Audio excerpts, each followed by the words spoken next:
la importancia de hemorragia digestiva. Tengo entendido que el día de hoy van a tener una teoría acerca del mismo tema, así que he enfocado este seminario, esta charla, más que nada tratando de coger un caso clínico para poder discutirlo y poder entender mejor los conceptos y los criterios de diagnóstico y manejo con respecto a lo que es hemorragia digestiva. Al final de la sesión vamos a dar chance para las preguntas, así que por favor estén atentos para que puedan estar respondiéndolas a ellas.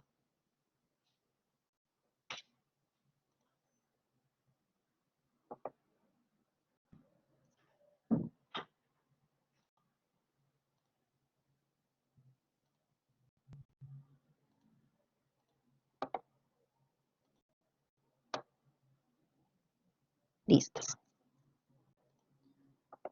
Con respecto a la hemorragia digestiva alta, tenemos que tener en consideración algunos puntos, principalmente a nivel de la anamnesis y de la entrevista al paciente. En ese caso vamos a discutir el caso clínico de un paciente varón de 67 años con antecedentes de importancia, que es un paciente diabético, insulino requiriente, con una diabetes de larga data, sin antecedentes de ingesta de medicamentos ni tampoco alergia a medicamentos conocidas. Tiene un antecedente importante de ingesta de alcohol activo crónico con más de tomas de 3 botellas al día en los últimos 7 años y con complicaciones tardías de la diabetes mellitus asociada a amputación de ambos miembros inferiores en 2 tiempos diferentes, en el año 86 y en el 2001. El motivo del ingreso por el cual el paciente ingresa es vómitos con sangre, que es lo que el paciente refiere. Entonces, cuando nosotros hablamos de hemorragia digestiva, tenemos que tener el concepto claro de qué es hemorragia. La hemorragia digestiva alta, en un concepto general, podemos definirlo como una pérdida sanguínea provocada por una lesión situada a nivel del tracto digestivo. Anteriormente, la hemorragia digestiva alta era considerada como hemorragia digestiva alta y baja. La diferencia era por todo sangrado que se producía por encima del ángulo de Treves o por debajo del ángulo de Treves. Actualmente se conoce una nueva terminología, puesto que ya todo el tubo digestivo ha sido diferenciado en 3 segmentos, considerado como hemorragia digestiva alta, hemorragia digestiva intermedia o media y hemorragia digestiva baja. Cuando hablamos de hemorragia digestiva alta, estamos hablando por todo aquel sangrado digestivo que se produce por encima de la papila de Bathurst.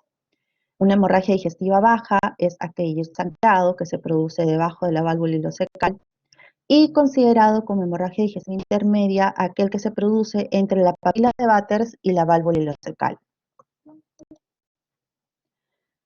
Cuando vamos a hablar acerca de las clasificaciones, en realidad hay múltiples formas de cómo clasificar la hemorragia digestiva. Sin embargo, una forma práctica y útil con la que ustedes pueden manejar es enfocarse en el paciente y saber de dónde es que proviene el sangrado. Porque una vez que ustedes detecten cuál es el mecanismo o el nivel o cuál es el tipo de sangrado que está presentando, es el manejo que le van a dar, la orientación diagnóstica y el manejo. Entonces, lo más práctico para poder diferenciar, hay alguien que está manipulando, por favor, las diapositivas, si pueden inhabilitar. Bien, continuamos. Cuando vamos a clasificar en forma práctica la hemorragia digestiva, la tenemos que clasificar en hemorragia digestiva alta, varicial y no varicial. ¿Por qué en esos 2 grandes grupos? Porque las causas o la etiología de la hemorragia digestiva alta son múltiples, pero el manejo se divide en dos grandes bloques. Aquellos pacientes que tienen una hemorragia digestiva alta varicial, estamos hablando de aquellos pacientes que pueden tener una hipertensión portal asociada, que puede ser una hipertensión portal cirrótica o no cirrótica. Es así que las causas de hemorragia digestiva alta varicial se van a clasificar o van a ser las causas principalmente por varices esofágicas, varices gástricas o por gastropatía hipertensiva portal. En el caso de la hemorragia digestiva alta no varicial, a la cabeza la primera causa o etiología asociada es la enfermedad ulceropéctica, principalmente la úlcera gástrica, en menor proporción la úlcera duodenal. seguido de otras causas como el cáncer gástrico, lesiones agudas de la mucosa, que son ya también erosiones, o lesiones vasculares también de la foie, que pueden llevar a un sangrado agudo reciente. Así también podemos tener algunas otras lesiones asociadas, pero más de tipo vasculares, o también a una esofagitis erosiva, que también puede ser causa de sangrado. Entonces, cuando nosotros veamos a un paciente en la parte práctica eh, que acude a la consulta por un episodio de hemorragia digestiva, lo más práctico y lo más didáctico para poder trabajar es la hemorragia digestiva alta varicial y no varicial. Cuando nosotros hablamos de la fisiopatología, como hemos visto, la etiología, en estos casos la fisiopatología va a diferir en una y otra. Principalmente cuando hablamos de una hemorragia digestiva alta varicial, estamos hablando por un aumento de la presión venosa portal, que puede ser tanto prehepática, hepática o poshepática. Esto va a diferir en las causas prehepáticas, que puede estar asociado a trombos o coágulos o lo que nosotros llamamos una trombosis portal, a las causas hepáticas cuando se presenta en el caso de cirrosis o cuando hay lesiones metastásicas a nivel hepático que ocupan espacio y pueden producir un cierto grado de hipertensión portal, también asociado a presencia de trombos, o también una fase poshepática.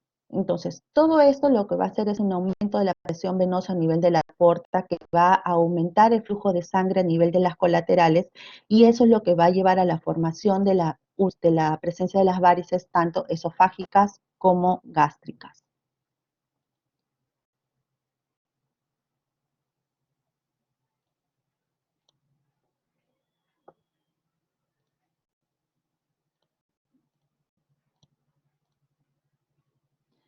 En el caso de la hemorragia digestiva alta no varicial, vamos a hablar de que principalmente esto, como las causas están asociadas a la presencia de úlceras, que es a la cabeza, tanto de enfermedades ulceropécticas como lesiones erosivas o esofagitis erosivas, va a ser principalmente desarrollado por un desbalance entre los factores agresores y defensores de la mucosa. Ayer estuve escuchando la clase de la doctora Cárdenas y hablaba justamente sobre la enfermedad ulceropéctica y estaba hablando acerca de ese desbalance sobre el cambio del pH de las bombas de hidrogeniones de sodio-potasio y cómo esto puede influir en un daño de la mucosa y a la formación posterior de las úlceras. Entonces, estas úlceras gastroduodenales pueden ser ocasionadas ya sea por un agente agresor externo, que puede ser por el uso principalmente de medicamentos, como los antiinflamatorios no esteroideos, o también puede ser ocasionado por un agente agresor interno, que en ese caso es por la adquisición del Helicobacter pylori. Entonces, en estos casos, cuando ya hay un daño en la mucosa, este daño en la mucosa puede profundizar, que puede exponer un vaso. Y al exponer un vaso, lo que va a ocasionar es justamente una transgresión a nivel de la pared vascular y producir un sangrado, que eso lo vamos a ver un poco más adelante. Entonces, la fisiopatología en ambos es distinta, la etiología es distinta y el manejo también es distinto. Es importante conocer cómo es la fisiopatología y cuáles son los factores etiológicos de estos para que ustedes puedan determinar cuál va a ser su punto de acción al momento que se enfrenten ante una hemorragia digestiva. Hablando netamente de las características clínicas en los pacientes que tienen hemorragia digestiva alta, eso no varía entre uno u otro. Las hemorragias digestivas altas son características principalmente de tres tipos de características clínicas. Uno, que es la hematemesis, que es un vómito con sangre vivo o rojo vinoso. Directamente el paciente vomita sangre. Y es una característica clara que ustedes hacen pensar que es un sangrado, primero que es un sangrado alto, segundo que es un sangrado activo y de gran volumen de tipo vascular. Entonces, eso los hace pensar ustedes también en la pronta acción que tienen que tener ante estos pacientes, porque estos pacientes hacen rápidamente también choque hipovolémico. Entonces, es la importancia de la detección, de caracterizar la forma clínica de cómo se presenta. La otra forma es un vómito borráceo, que es lo que le llaman la borra de café, que es como si fuera un vómito de sangre digerida. La melena es otra característica clínica importante que lo podemos ver a nivel de la imagen, que tiene la característica algo peculiar que ustedes tienen que identificar, que es la eliminación de deposiciones de color brea. Es un color negro, brilloso, prácticamente no se identifican. Ese es lo que se identifica, es como presencia de una sangre que está alquitratada, como su nombre mismo lo dice, como brea, con formaciones pastosas. Es muy difícil pensar en un cuadro de melena de que pueda ser con la eliminación de heces formadas, que muchas veces algunos pacientes se asustan cuando refieren a la consulta y dicen, doctor, estoy haciendo deposiciones negras. ¿Y cómo son las deposiciones? Es lo primero que tienen que preguntar. Son deposiciones líquidas, son deposiciones pastosas, son deposiciones formadas, porque de acuerdo a las características de las deposiciones, no solamente de la forma, sino también de la consistencia y del color, es lo que ustedes van a poder diferenciar si es que realmente es un sangrado o es una pseudo aparición de un sangrado, ¿no? Que pasa muy frecuente en los pacientes a veces que toman su salicilato de bismuto, bismutol, bismucar, y tiende a oscurecer o poner negras las deposiciones, pero cuando hacen las deposiciones son deposiciones formadas y son deposiciones oscuras, no son características de la melena. Entonces, en esos casos es importante entrevistar, hacer una anamnesis rápida al paciente, pero con preguntas puntuales que nos permitan diferenciar cuál es la característica clínica que predomina en el tipo de sangrado de ese paciente. Y la otra característica de estos tipos de sangrado no es lo usual, es que se presente como hematoquesia. Llamamos hematoquesia a la eliminación de sangre por el ano, por el recto, pero es una deposición rojo vinosa que puede estar asociada o no a coágulos. Pero normalmente la hematoquesia es una característica clínica que nosotros evidenciamos en hemorragia digestiva baja. Cuando nosotros podemos pensar que es un sangrado o una presentación clínica asociada a hemorragia digestiva alta, cuando el paciente tiene asociado alopecia, trastorno hemodinámico. Hablamos de trastorno hemodinámico cuando el paciente viene chocado, viene hipotenso, diaforético, taquicárdico, pálido. Ese paciente tiene característicos clínicos de shock. Entonces, estamos hablando de que esa sangre ha tenido, de por sí, por tener una característica irritativa, ha tenido un tránsito acelerado y eso no ha permitido que se digiera esa sangre y pueda formarse melena. Y por lo tanto, hagan unas deposiciones de tipo hematoquesia.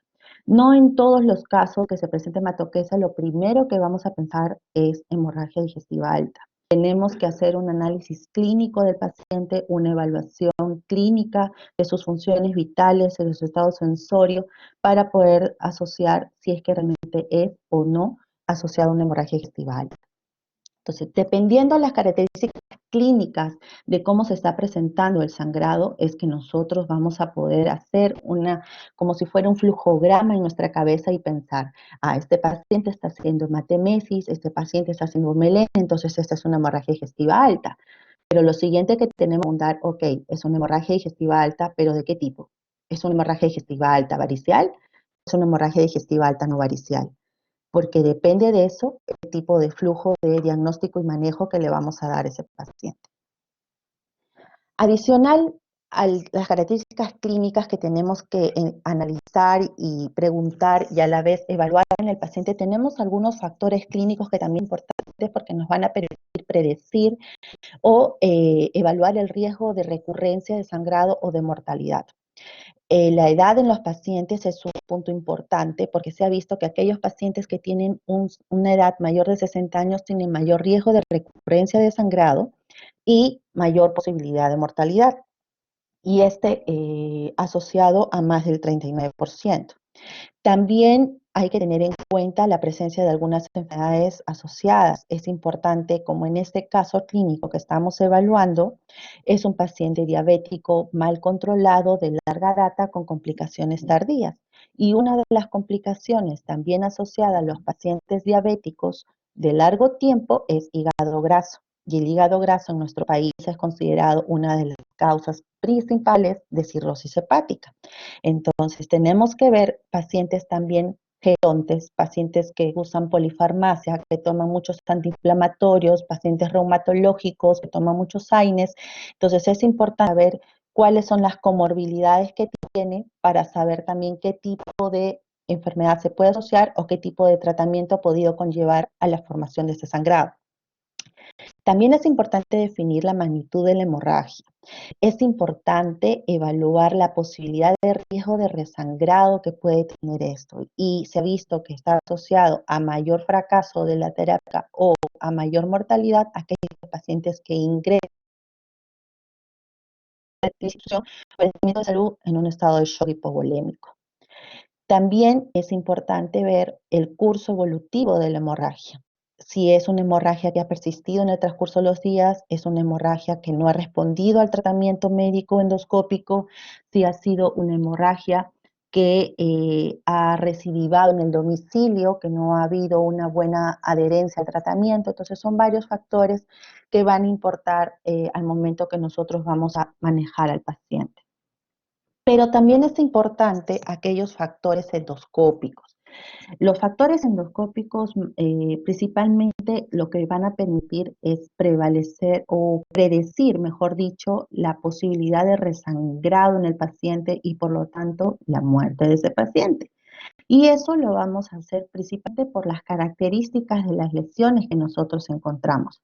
Ha sido una lesión única, ha sido una lesión múltiple, ha habido presencia de úlceras pequeñas, grandes, han sido úlceras en las regiones, cuál ha sido la localización de estas úlceras, el tamaño de las úlceras, se ha visto también que hay unas úlceras llamadas úlceras de Geronte, que son úlceras gigantes y tienden a producir un sangrado masivo en estos pacientes. Y también el criterio endoscópico es lo que prevalece. Entonces, aquí viene la clasificación típica de la hemorragia digestiva alta, que es la clasificación Forrest. La clasificación de Forrest lo que hace es clasificar la úlcera de acuerdo a los hallazgos endoscópicos. Si es una úlcera de tipo 1, un Forrest 1, que es un sangrado activo, o es un Forrest 2, que es un sangrado, ya no hay evidencia de sangrado visible, pero sí hay un vaso visible, o hay un coágulo adherido, o hay una úlcera con fibrina, pero sucia. Y un Forrest 3, estamos hablando ya de una úlcera que está en su proceso de cicatrización con la presencia de un centro fibrótico sin evidencia de vaso o coágulo visible y mucho menos sangrado. Entonces, de acuerdo a la clasificación de Forrest que nosotros demos, va a ser el riesgo de resangrado que va a tener ese paciente y eso nos va a permitir ser un poco más agresivos con el manejo en estos casos. Entonces, volviendo al caso, un paciente de 67 años, diabético, con ingesta de alcohol de alta frecuencia, con complicaciones tardías, un mal paciente que no se adhiere fácilmente al tratamiento, que acude con vómitos con sangre. Si estamos hablando que es vómitos con sangre, estamos hablando principalmente de hematemesis. Entonces, cuando nosotros nos enfrentamos a este cuadro, tenemos que hacer una historia clínica rápida, una historia clínica concisa, dirigida, indicando al paciente o dirigiendo al paciente a las preguntas que nosotros queremos buscar, que nosotros queremos explayar. ¿Cuántos días, cuántas horas, la característica de cuál es la característica del vómito, ha hecho deposiciones, de qué color, de qué consistencia, está asociado a sensación de desvanecimiento, está asociado dolor de cabeza o signos agudos de un síndrome anémico agudo. Entonces, todas esas cosas son las que nosotros vamos a tener que evaluar de forma rápida con el paciente, porque acuérdese que está con un sangrado activo y el tiempo es muy importante para poder evaluar y manejar y poder evitar de que ese paciente entre en un shock, si es que no llegó en un shock. Entonces, determinar la forma de presentación, es hematemesis, es vómito borracho, es melena o es hematoquesia. Antecedentes, es muy importante que ustedes puedan evaluar en todo paciente. Historia de consumo de AINES, si ha tenido antecedentes de otros episodios de enfermedades suceropécticas, si ha habido una baja de peso asociada, porque acuérdense que una causa frecuente de estos casos son los cuadros de cáncer gástrico, que es actualmente la cuarta causa de muerte a nivel mundial y la segunda causa de muerte en nuestro país.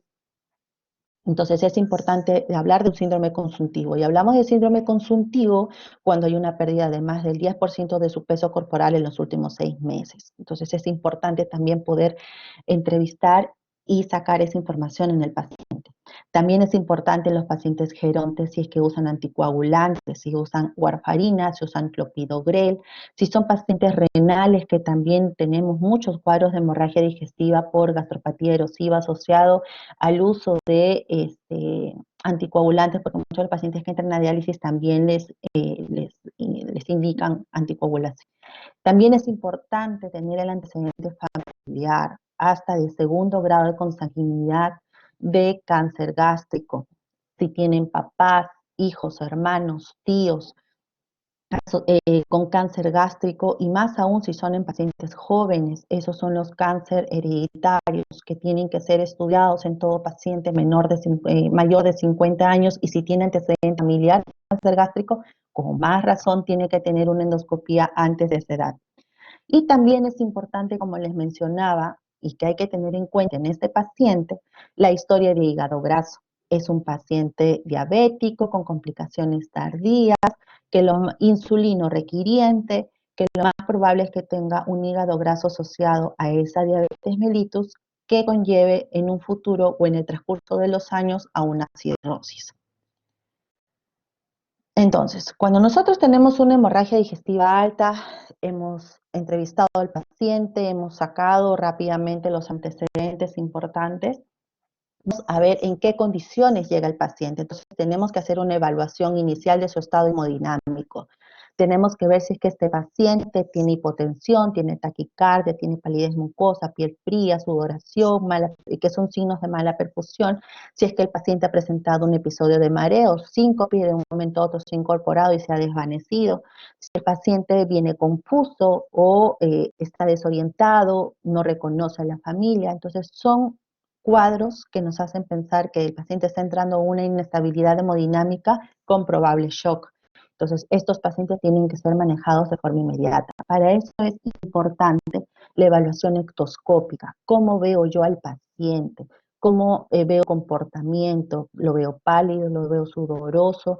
Ectoscópicamente también identifico, como lo vemos en la imagen inicial, hago una comparación de palma de la mano con la palma de la mano del paciente y voy a ver una mano mucho más pálida, principalmente en aquellos pacientes que están con un sangrado activo o con una anemia aguda, pacientes con sudoración profusa, de forma ectoscópica rápida. También trato de buscar algunos signos de patopatía crónica, dentro de ellos las arañitas vasculares, que principalmente se pueden presentar en la región malar, a nivel del tronco anterior, y a la vez también examino rápidamente abdomen para ver posibilidad de presencia de circulación colateral o algún otro signo de hipertensión portal, como la citis, que me pueden hacer sospechar que este paciente esté cursando con una hemorragia digestiva alta varicial.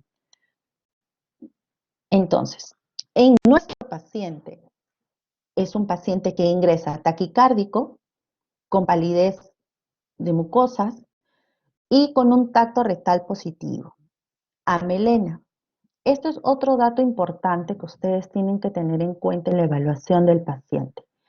Todo paciente que venga con sospecha de hemorragia digestiva a su institución tiene que hacerse un tacto rectal.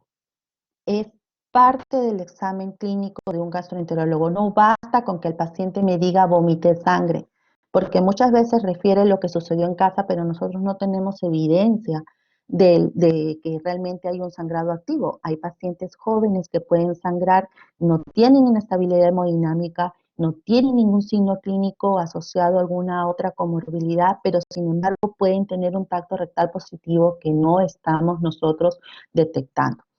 Entonces, es importante que todo paciente que ingrese con sospecha de hemorragia digestiva sea evaluado con un tacto rectal, donde en nuestro paciente ha sido característico por melena.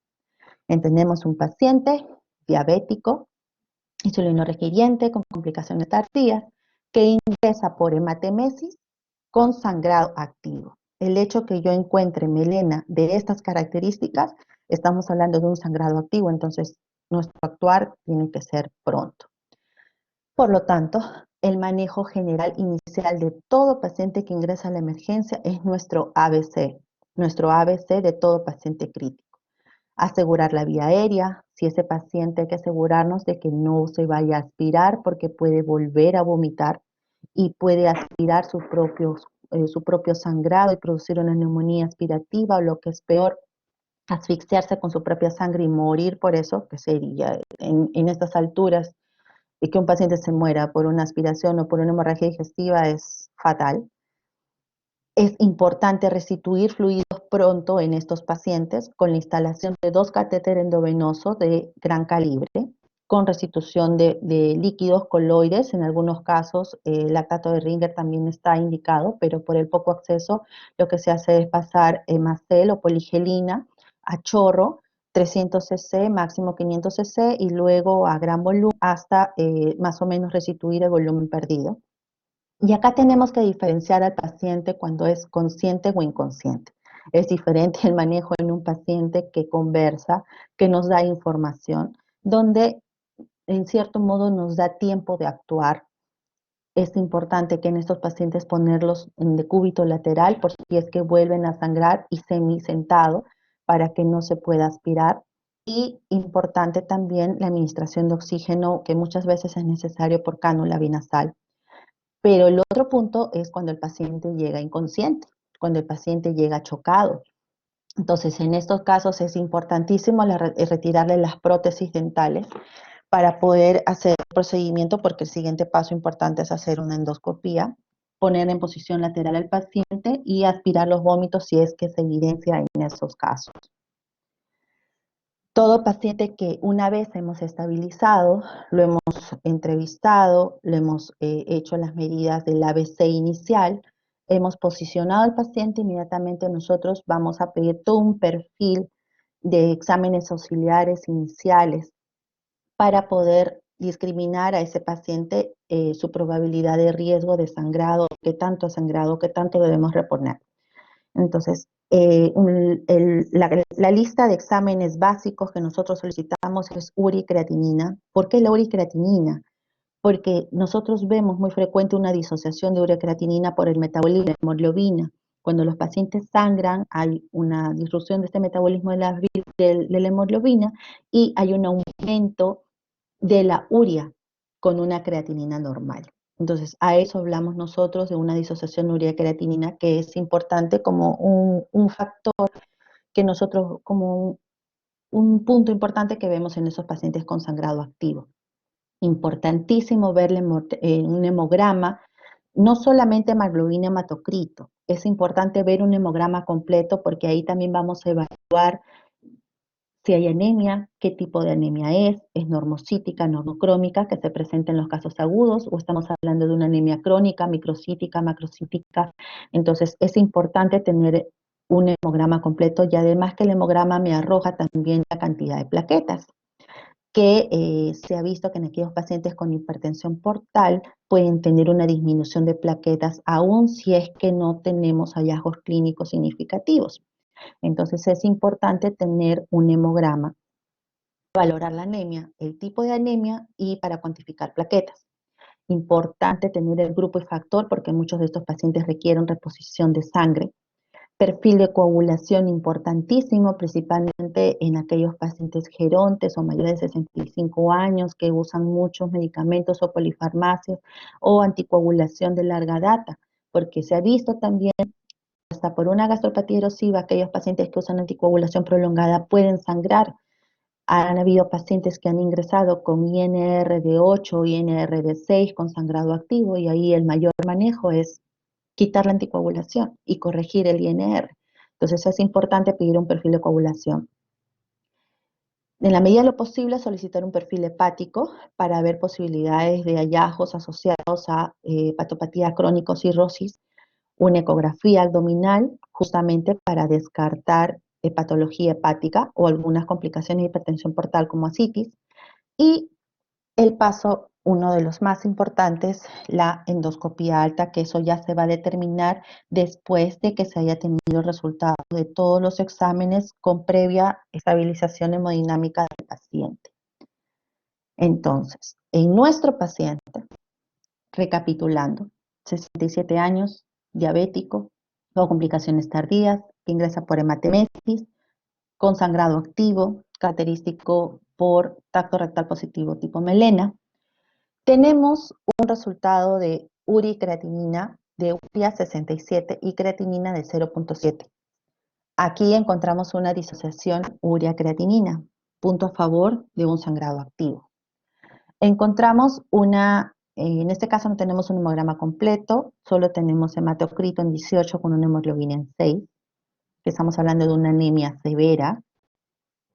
Un grupo factor RH positivo, tenemos un INR en 1.3, que está un poquito por encima de lo normal, porque lo normal, de acuerdo a los laboratorios, puede ir entre 1.1 y 1.2, con unas plaquetas normales de 150.000 y con transaminasas discretamente por encima de su valor normal, que en promedio, de acuerdo al laboratorio, puede oscilar entre 35 y 38.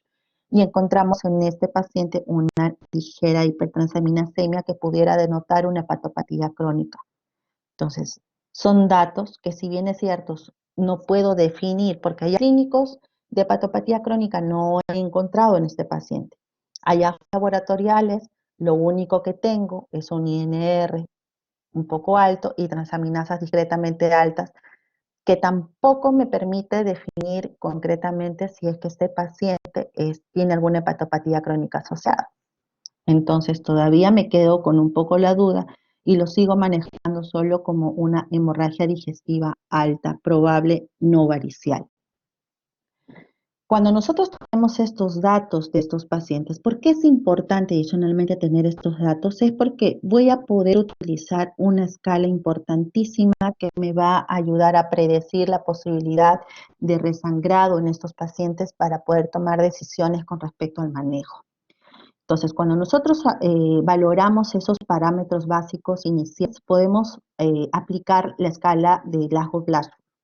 Esta escala se basa principalmente en criterios clínicos, porque me usa frecuencia cardíaca, si es que hay presencia de melena o no, si es que ha habido síncope o no, si es que tiene una enfermedad hepática crónica asociada o si es que tiene insuficiencia cardíaca, pero a la vez también me tomo algunos datos laboratoriales simples que los puedo aplicar en la mayoría de los centros hospitalarios iniciales, como una urea, hemoglobina, y a la vez también el parámetro de presión arterial. Entonces, esta escala me permite valorar bajo una puntuación de acuerdo a los parámetros que están establecidos para yo poder decir cuál es el riesgo de resangrado que tiene este paciente para su necesidad de un manejo hospitalario, un manejo endoscópico o un paciente que puede ser manejado de forma ambulatoria. Entonces, yo sumo todos mis parámetros y si yo tengo un puntaje menor de 1, el manejo es netamente extrahospitalario, con seguimiento, con control pronto para el consultorio de gastroenterología. Cuando son puntajes menos de 3, simplemente no tengo por qué insistir en una endoscopía, teniendo en cuenta de que no siempre vamos a tener acceso en un centro hospitalario a un procedimiento endoscópico. A veces estos pacientes les puede llegar en su serum, les puede llegar en una zona lejana, en los cuales ustedes con unos exámenes básicos pueden predecir, pueden manejar de forma médica sin necesidad de recurrir a una endoscopía. Entonces, todo puntaje menor de 3 de esta escala me va a permitir precisar la necesidad o no de una endoscopía. Pero sí, en todo paciente con puntaje de Blatchford más de 6, es un paciente con un alto riesgo de resangrado y con necesidad de evaluación y manejo endoscópico de acuerdo a hallazgos. Entonces, de acuerdo a lo que tenemos, como hemos mencionado, podemos estar seguros de manejarlo como una hemorragia digestiva alta no varicial o podemos estar seguros de manejarlo como una hemorragia digestiva alta varicial. Tenemos alguna, ¿quiénes? A ver, vamos a jugar un poco con las respuestas. Vamos a hacer una pequeña encuesta a ver quiénes creen que sea una hemorragia digestiva alta varicial. ¿Pueden votar?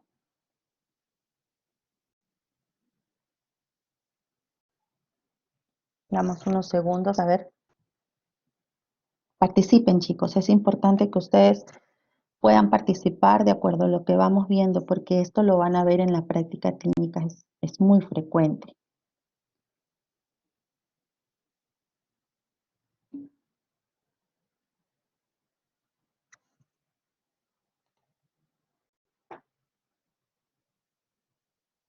La mayoría, hasta el momento, cree que es una hemorragia digestiva alta varicial.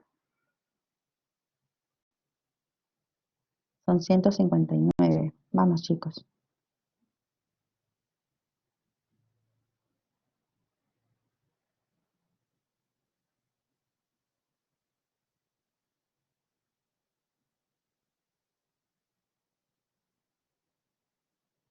Sí. Por mayoría, 102 participantes opinan de que ese paciente puede tener una hemorragia digestiva alta varicial y por lo tanto debemos de tomarlo como tal, de manejarla como tal. Trabajos clínicos determinantes en este caso para pensar de que sea una hemorragia digestiva alta varicial no tenemos, pero sí tiene antecedentes de importancia con hipertransaminasemia, con INR prolongado que nos pueden hacer sospechar. Y una de las reglas bases en todo paciente con hemorragia digestiva es que ante la sospecha de que sea un paciente cirrótico o si sabemos que es un paciente cirrótico y este paciente cirrótico viene por un sangrado, todo paciente cirrótico que entra a una emergencia por hemorragia digestiva se asume que es una hemorragia digestiva varicial hasta que se demuestre lo contrario. Es muy distinto cuando viene un paciente como este caso. No tenemos antecedentes de hepatopatía, pero sí tiene hipertransaminasemia, tiene INR un poco prolongado, no tiene hallazgos clínicos significativos, pero tiene antecedentes de alcoholismo crónico, diabético, que puede estar asociado a hígado graso. Acuérdense que el hígado graso puede ser hígado graso alcohólico y no alcohólico, y por ambos casos, por ser diabético y por ser alcohólico, puede favorecerle el hígado graso. Entonces, sí se puede pensar de que puede ser una hemorragia digestiva parcial. Entonces, cuando nosotros pensamos que es una hemorragia digestiva alta varicial, tenemos que tener en cuenta que al hablar de varicial es un vaso que está sangrando activamente y muchas veces a un flujo y a un chorro constante. Entonces, esos pacientes muchas veces, una de las características también que hace pensar de que fuera un sangrado varicial o alto, es el tipo de sangrado, mayormente por úlceras o por lesiones neoplásticas, más frecuentes se ve melena, pero cuando son lesiones vasculares, cuando son de tipo variciales o tipo de la foie, muchas veces se presenta como hematemesis. Entonces, en este caso, si la sospecha que tenemos es una hemorragia digestiva alta varicial, tenemos que manejarlo como tal. Todo paciente que ingresa tiene que entrar con profilaxis antibiótica, con ceftriaxona 1 gramo endovenoso cada 24 horas, cumpliendo 5 días de tratamiento. Se usa los inotrópicos, en este caso octrótide, también tenemos la opción de terlipresina. El problema son los costos, a pesar de que terlipresina, hay muchos estudios en los que indican que tiene mejor respuesta inmediata en disminuir la presión portal, pero no me disminuye la mortalidad ni la sobrevida en el paciente. Entonces, haciendo un análisis entre riesgo-beneficio, ahí lo que se utiliza más y lo que se tiene más acceso es al octrótide, a dosis de 0.2 miligramos por mililitro en bolo y luego 50 microgramos eh, hora por 5 días. Y en aquellos pacientes que tienen un sangrado masivo, abundante, se puede usar la colocación de una sonda Stenstaken, que es una sonda especial que tiene doble balón, un balón gástrico y un balón esofágico, que permite hacer un efecto de presión o compresión de la zona vascular más frecuente de donde se producen los sangrados. Eso se hace a ciegas, es como una colocación de una sonda nasogástrica, pero con la presentación de estos balones para poder comprimir la zona y así por un efecto de presión evitar o al menos controlar el sangrado. Esto se maneja como una terapia puente hasta poder llegar a una endoscopía, principalmente en aquellos pacientes que no se tiene un acceso inmediato o que la inestabilidad hemodinámica del paciente no permite hacer un procedimiento endoscópico de urgencia. Pero, ¿qué hacemos en aquellos casos que tenemos una hemorragia digestiva alta no variceal? Por ejemplo, acá tenemos en la imagen, a nivel de cisura angular, la presencia de una úlcera de bordes regulares, bien definidos, con bordes edematosos, con centro de fibrina limpia. Entonces, esto ya estamos hablando de un Forrest 3. Entonces, al ser un Forrest 3, vimos de que la sobrevida o el riesgo de resangrado era casi nulo. Entonces, nosotros no sabemos en qué Forrest está hasta que entramos a hacer una endoscopía. Entonces, en ese espacio desde que llega el paciente hasta que se hace una endoscopía, el paciente tiene que entrar a reposo absoluto, no puede comer nada por vía oral, ni siquiera agua, porque imagínense todo lo que pueda pasar, así sea líquido, sólido, por esta zona ulcerosa, es como una herida, es como una costra. Si ustedes desprenden la costra, exponen el lecho de la lesión y puede volver a sangrar. Entonces, ese paciente tiene que mantener NPO hasta que se realice la endoscopía. Someter al paciente a un balance hidroelectrolítico constante, reposición de volumen, como hemos mencionado, inicialmente si está chocado, se puede poner poligelina, sino con reposición de coloides a gran volumen de 2 a 3 litros día. Hay mucha discusión con el uso de procinéticos. A veces se utiliza, principalmente en aquellos pacientes que tenemos sospecha de que puede ser un enema gástrico, donde hay un trastorno en la motilidad y el vaciamiento gástrico se ve indentecido. Entonces, ahí preferimos dar un procinético para facilitar el vaciamiento y poder ingresar en un estómago limpio y así caracterizar bien la lesión. Y a la vez también administrar omeprazol o el inhibidor de bomba de protones endovenoso que tengamos a la mano, a dosis de 80 miligramos, que son 2 ampollas juntas en bolo STAT, y luego hay 2 tendencias: o se le da una ampolla endovenosa cada 12 horas, o se le da 2 ampollas en infusión continua en 24 horas. Hay varios estudios que determinan de que no hay una diferencia con respecto a la respuesta de ser administrado en infusión o de ser administrado cada 12 horas. Por métodos prácticos, muchas veces preferimos hacerlo netamente por cada 2 horas. Entonces, de ahí viene la pregunta: ¿en qué momento voy a realizar la endoscopía? Ahí hay que tener en cuenta, primero, mi valoración de Blatchford. ¿Qué Blatchford tenemos? Tenemos un Blatchford menos de 6 o más de 6. Tenemos disponible una endoscopía. Lo ideal dentro de las guías de manejo se indica que toda hemorragia digestiva debe de tener un estudio endoscópico dentro de las primeras 24 horas post reanimación y estabilización hemodinámica del paciente. En aquellos pacientes que tengan un sangrado activo y que presentan signos de inestabilidad hemodinámica, es importante hacer una endoscopía pronta dentro de las 12 horas para poder controlar el sangrado, porque ese tipo de sangrado, como les mencionaba, que condiciona inestabilidad, tiene mayor riesgo de mortalidad. Entonces, en forma práctica, cuando ustedes tienen un paciente con hemorragia, con sospecha de hemorragia digestiva alta, aplican su ABC. Si el paciente está inestable, realizar transfusión de sangre. Si el paciente tiene hemoglobina menos de 7, en pacientes que no tengan comorbilidades o en pacientes que tengan alguna enfermedad cardiovascular, hemoglobina menos de 9, tiene que transfundirse sangre. Ahí vienen los criterios de qué parámetros se van a tomar en cuenta para que el paciente ingrese en endoscopía. Una hemoglobina mayor de 7 o mayor de 9 en pacientes con enfermedades coronarias, un INR menor de 1.5 y plaquetas más de 50.000. Son los parámetros estándar que se utiliza para todo paciente que va a ingresar en endoscopía. Y nuestro manejo va destinado justamente a mejorar los parámetros para que estén en condiciones óptimas de que pueda ingresar un procedimiento. En aquellos pacientes que tienen sangrado masivo, lo importante, como les mencionaba, es hacer una endoscopía lo más antes posible dentro de las 12 horas.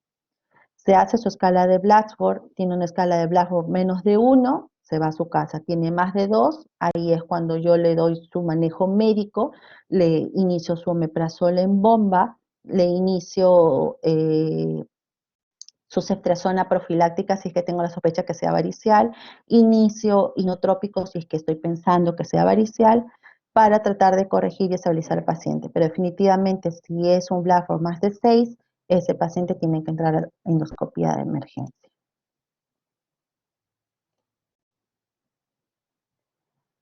Cuando realizamos la endoscopía, ahí vienen los dos grandes grupos que nosotros diferenciamos si es una hemorragia digestiva alta varicial o no varicial.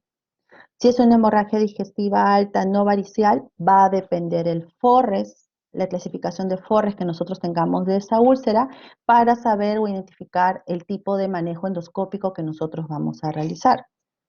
El manejo inicial de todo paciente tiene que ser su ABC, con su transfusión de paquete globular de ser necesario, inicio de bombas de difusión de IVP, y si el sangrado detiene, muchas veces estos pacientes no hay necesidad ni siquiera de repetir una endoscopía para poder dar de alta, simplemente van en el dato clínico. Pero si el paciente tiene una hemorragia digestiva alta varicial, ahí tenemos que diferenciar qué tipo de varice tiene, varice esofágica, varice gástrica, e identificar cuál es la que ha sangrado, porque hay pacientes que tienen ambas varices. Entonces, ¿de cuál sangró? Se trata endoscópicamente de la que mayor riesgo de sangrado tenga. Es así los protocolos, así se maneja. Entonces, si con el manejo endoscópico para, el paciente cumple sus 5 días de octrótide, sus 5 días de ceftriaxona, y al quinto día, si está estable, se le da de alta. Pero si el paciente persiste con sangrado o hace resangrado, estos pacientes se vuelve a intentar un nuevo procedimiento endoscópico, y si no responde, van a un procedimiento que se llama TIPS, que es la formación de unos shams portosistémicos para poder redistribuir el flujo de sangre a nivel portal y así poder disminuir la posibilidad de sangrado. Cuando nosotros nos enfrentamos a una endoscopía alta, los hallazgos a nivel de endoscopía alta, varicial y no varicial, difieren completamente.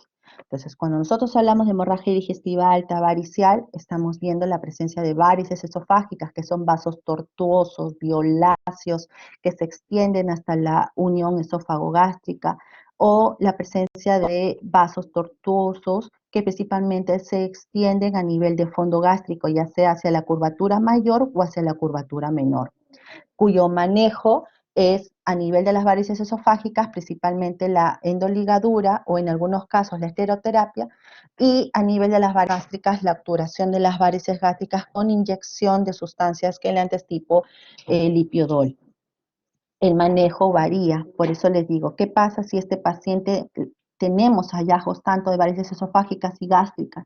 Al momento que hacemos el procedimiento tenemos que encontrar cuál tiene mayor riesgo de sangrado o de cuál probablemente sangró. Entonces ahí tenemos que ver si hay presencia úlcera o no, si es que hay presencia de puntos rojos o hay hematoquistes o hay coágulos adheridos a los vasos. Entonces esos son signos que a nosotros nos hacen decir que este paciente ha sangrado de estas varices y que por lo tanto estas tienen prioridad de manejo, y ahí es donde se aplica la endoligadura. Diferente de las hemorragias digestivas altas no variciales. Ahí es donde viene la clasificación de Forres. La clasificación de Forres, hablamos de un Forres 1A cuando es una úlcera con sangrado a chorro, un Forres 1B cuando es una úlcera con sangrado en napa, una úlcera Forres 2A, que es una úlcera con un vaso visible, una Forres 2B, que es una úlcera pero que tiene un coágulo adherido en el lecho, una úlcera Forres 2C, que es una úlcera que ya está en proceso de cicatrización con presencia de fibrina, pero es una fibrina sucia, es una fibrina que todavía tiene algunas áreas de tejido hemático ahí digerido. Y una Forres 3, que ya es una úlcera de bordes más aplanados con un centro de fibrina limpia. Entonces, todos estos casos,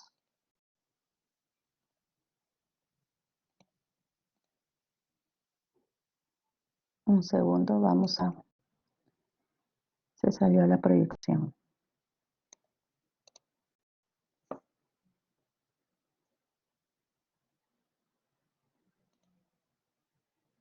ven bien la imagen?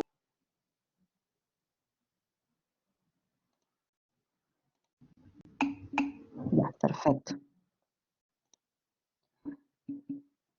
Listo, chicos, gracias. De acuerdo a la clasificación de Forrest, como les mencioné, es el riesgo de sangrado. Entonces, ¿a qué pacientes, una vez que yo les he hecho la endoscopía, le puedo dar de alta inmediata, posendoscopía? A Forrest 2C y 3. Todo paciente que ya tiene una úlcera Forrest 2C o 3 son pacientes que ya están con una úlcera en proceso de cicatrización y eso es manejo ambulatorio. Obviamente asegurándose de que ese paciente va a tener vigilancia y cuidados en casa para poder continuar su manejo y vigilancia de algunos signos de alarma que pueda tenerse, porque el hecho de que tenga un Forrest 2C o un 3, si bien es cierto, la posibilidad de resangrado es mínima, que puede llegar hasta un 3%, pero eso no vaya a ser de que ese paciente esté dentro de ese 3%. Entonces, tenemos que asegurarnos de que ese paciente pueda tener compañía en casa para poder vigilar los signos de alarma y la adherencia al tratamiento. Y los pacientes que tienen Forrest 1A a 2B son pacientes que quedan en observación. Luego de haber hecho el manejo endoscópico, que muchas veces tiene que ser manejo combinado, eso lo van a ver en la tarde en su teoría, los tipos de manejo que se utilizan, pero a grandes rasgos, todo paciente que recibe un manejo dual endoscópico tiene que entrar en una observación 48-72 horas con control y monitoreo de tanto de funciones vitales como de hemoglobina hematocrito para ver que no hay un descenso. Luego de esas 48 horas, si nosotros vemos un descenso de la hemoglobina progresiva o que presente trastorno hemodinámico, ese paciente tiene que reingresar a la sala de endoscopía para poder evaluar esa úlcera y ver que no haya un nuevo sangrado.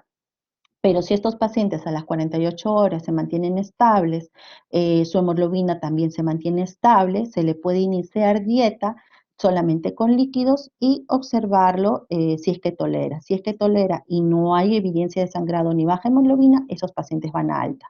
Pero si a las 48 horas el paciente tenemos la sospecha de que ha vuelto o puede volver a sangrar, es mejor entrar y ver endoscópicamente cómo está quedando el lesión. Listo. Esta es una parte inicial de todo lo que es hemorragia digestiva. He tratado de hacerlo lo más conciso y didáctico posible. En este caso, es importante como mensaje que ustedes puedan valorar desde el inicio toda la historia del paciente. La anamnesis es básica.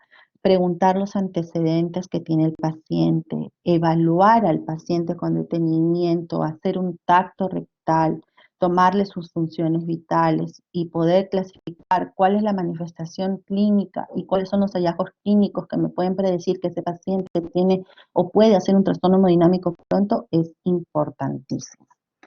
En la tarde, en la teoría que van a tener, van a ampliar un poco más el tema. Si es que tienen alguna duda o pregunta acerca de lo que hemos conversado,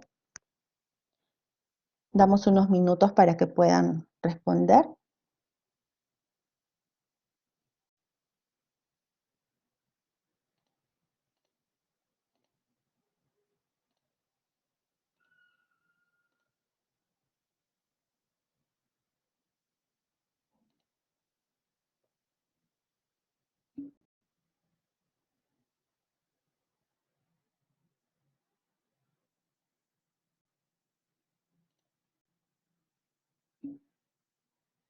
Sí, de hecho, cuando se realizan los procedimientos endoscópicos, acá hay una pregunta de una compañera donde pregunta, ¿se podrían también usar sustancias vasoconstrictoras como la adrenalina en úlceras gástricas? Sí. Dentro de los métodos de tratamiento endoscópico, siempre una de las reglas que se trata de cumplir es, primero, que tiene que hacer un manejo dual. No puede ser solamente monoterapia. Tiene que hacerse 2 terapias aplicadas en la lesión para poder asegurar de que ese paciente no vaya a sangrar o resangrar. Eh, eh, Como parte del manejo es la inyectoterapia. La inyectoterapia se realiza con una dilución de adrenalina y suero fisiológico que se inyecta en los 4 cuadrantes de la lesión. Y esto se aplica en las lesiones de tipo ulcerosas principalmente, ¿no? Entonces, con eso lo que logramos es vasoconstricción de la zona con disminución de posibilidad de sangrado, pero a eso siempre sumado otro procedimiento terapéutico.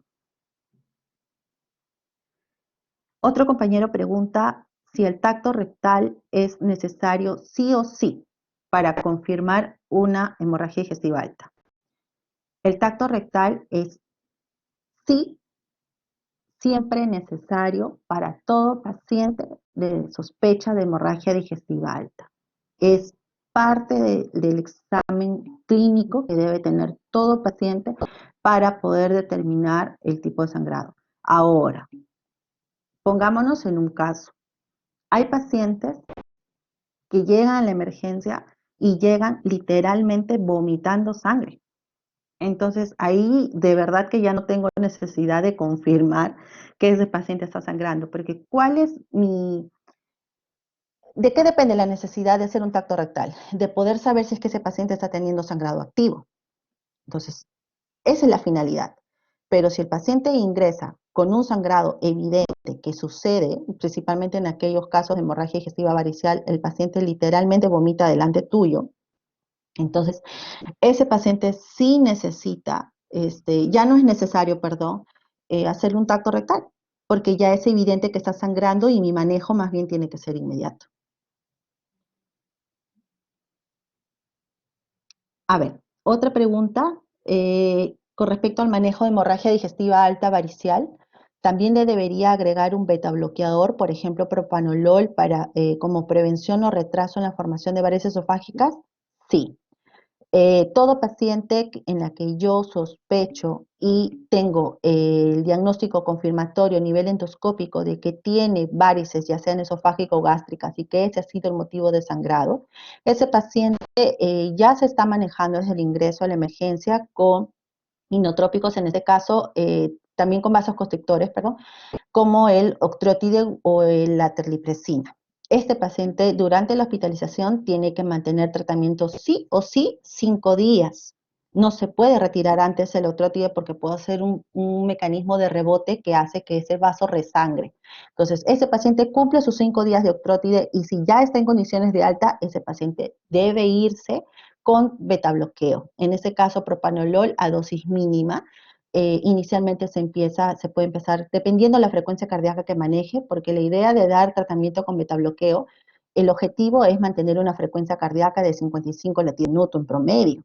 Entonces, dependiendo de la frecuencia cardíaca inicial que maneje el paciente, le puedo manejar 50 miligramos o 100 miligramos día e ir controlando cada semana para ver si es que le puede ir aumentando la dosis de acuerdo a la respuesta que va teniendo. Pero sí es necesario que ese paciente al alta se vaya con beta bloqueo. A ver, otra pregunta. En el caso de hemorragia digestiva alta varicial debido a hipertensión portal, ¿los beta bloqueadores son el principal tratamiento? Sí. Como lo hemos mencionado, eh, dentro de la prevención primaria y secundaria de sangrado por hemorragia digestiva varicial está el uso de beta bloqueo. Y el beta bloqueo ya es de por vida. O sea, estos pacientes van a tener beta bloqueo para lograr la frecuencia cardíaca óptima, como le mencionaba, entre 55 y 60 latidos por minuto. Y nosotros vamos regulando la dosis cada semana hasta encontrar la dosis ideal que me permite bajar la frecuencia a ese parámetro, ¿no? Pero es el principal manejo para la hipertensión portal.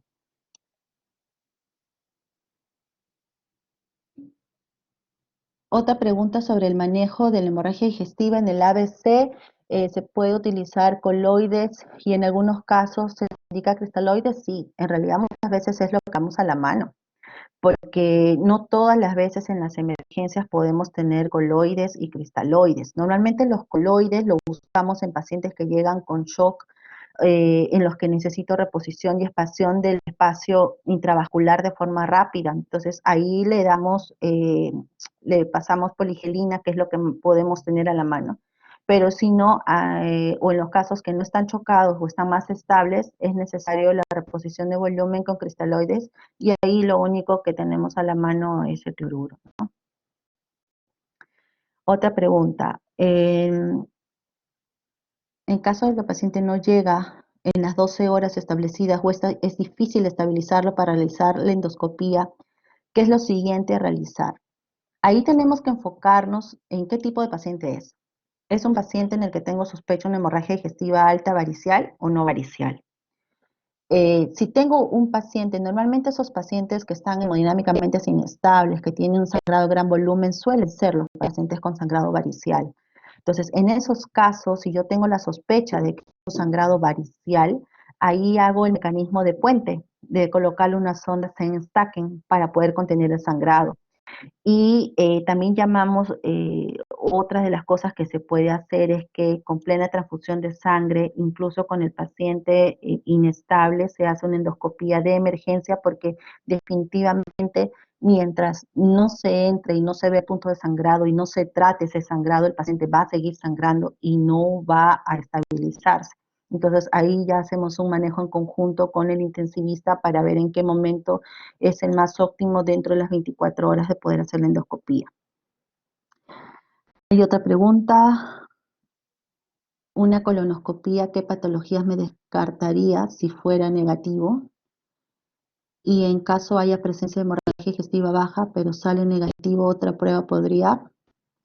A ver, para ampliar un poquito el concepto, todo lo que hemos aplicado hasta ahora es sobre hemorragia digestiva alta. Sin embargo, hay algunos hallazgos de características clínicas, como de hematemesis, melena o de hematoquesia, que al momento que nosotros hacemos el estudio, lo primero que pensamos es una hemorragia digestiva alta. Entro, hago una endoscopía y no hay nada. No hay sangrado, no hay ni un hematíe circulando.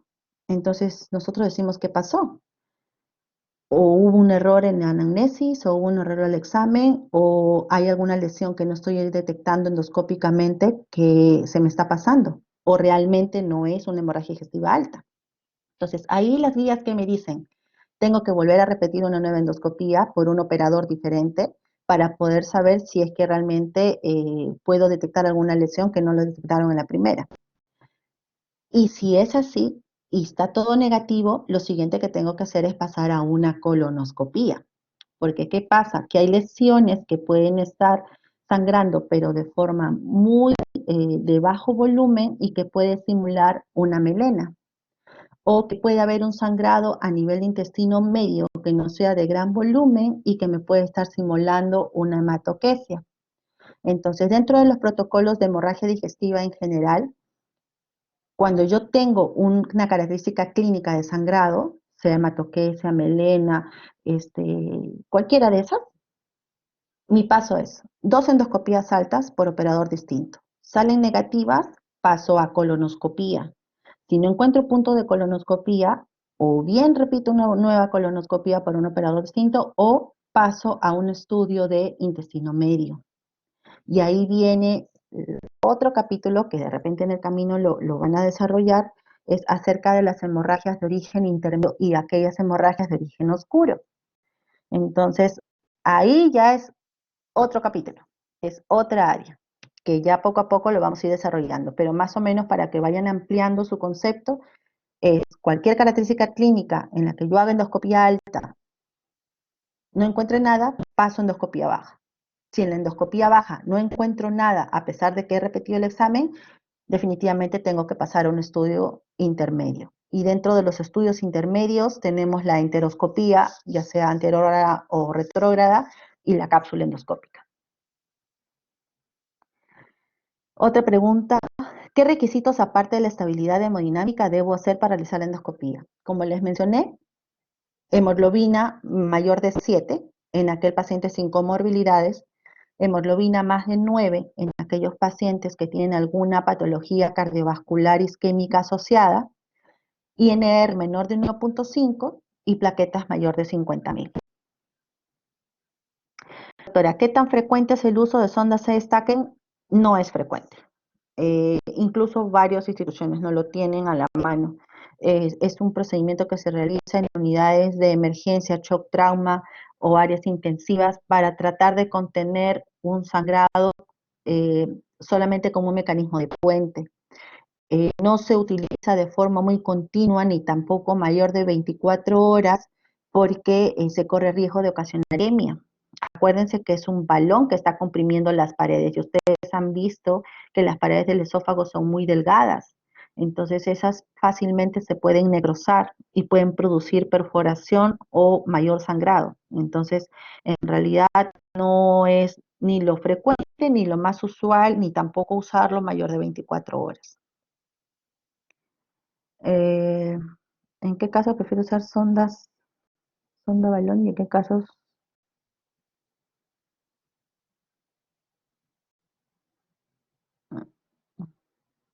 ¿A qué tienes con sonda SB? Eso sí no te entiendo.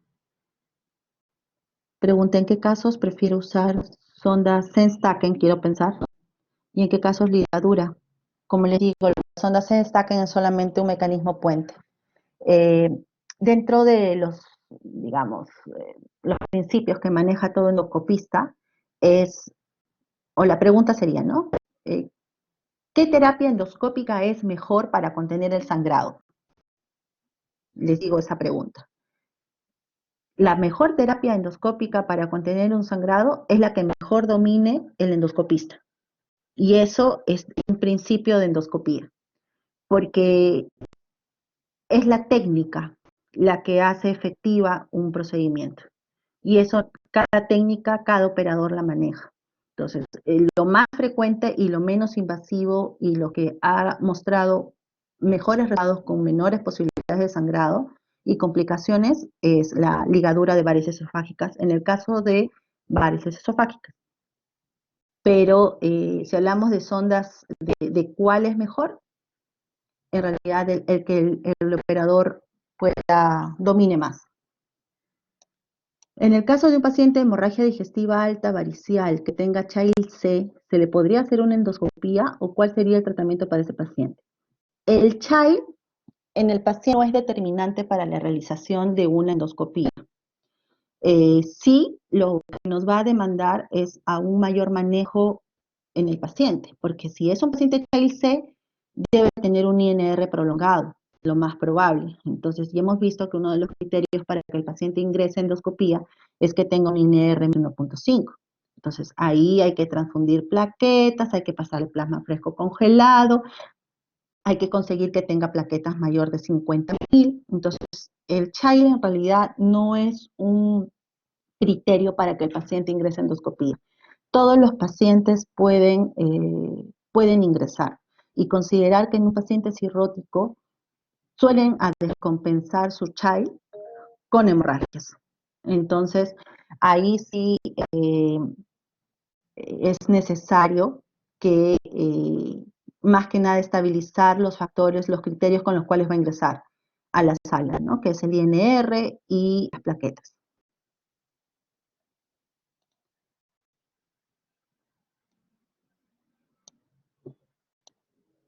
Bueno, chicos, creo que ya no hay más preguntas. Espero que haya quedado todo claro.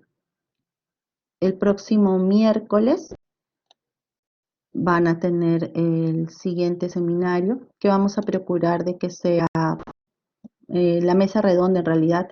Me indicaron que la mesa redonda era más un tema de participación del alumno, sino que ahora por la premura he procurado poder hacerlo algún tema más práctico, pero ya para la próxima semana, ya poniéndonos en comunicación con los delegados de las sedes, vamos a dividir los grupos y vamos a hacer algo más interactivo también con cada alumno. Bueno, chicos, eso ha sido todo. Muchas gracias. Nos vemos en la siguiente sesión.